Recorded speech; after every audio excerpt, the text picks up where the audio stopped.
Hi, my name is Connie D, and I'm not an addict or an alcoholic. Yeah. I am Mom.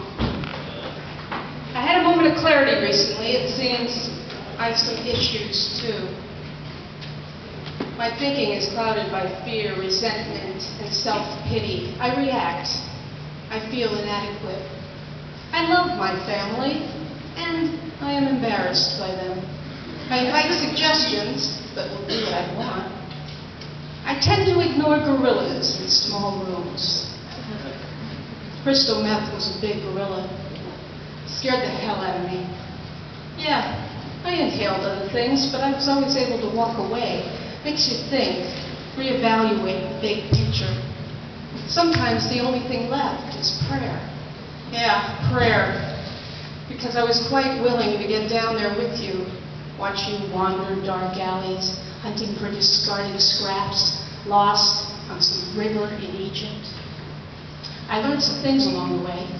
I learned that I count too, that my wants and needs are just as important as yours.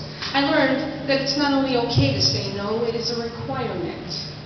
So don't ask me for help anymore. Don't ask me for money or food or beg our friends for a place to stay in and expect me to sit back and watch. Because if you don't care enough to help you, at least have the guts to leave me alone. Because I'm Mom. And even though my brain is saying no, my heart is saying yes. Because my off switch is stuck. And even if I could turn it off, I won't. I will defy logic, Dad, and the law if need be. Because that's how I'm wired. But you already know that.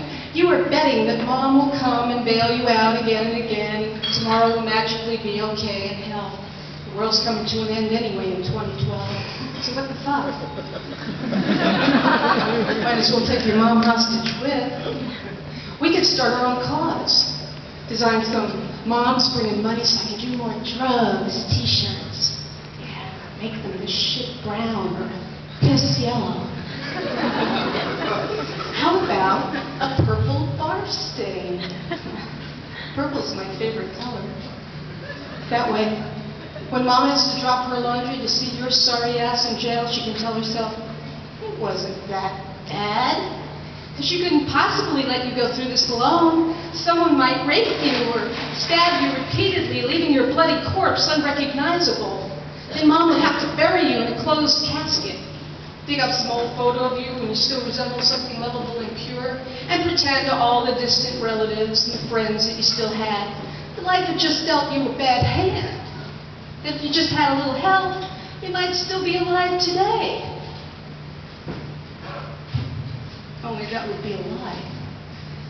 If the truth were to finally come out long after the cockroaches crawled around your bowels, had millions of babies nesting inside your ruptured skeleton, that the real reason you died, the real reason you wasted your life, even though you had it all, was just because you made some bad choices?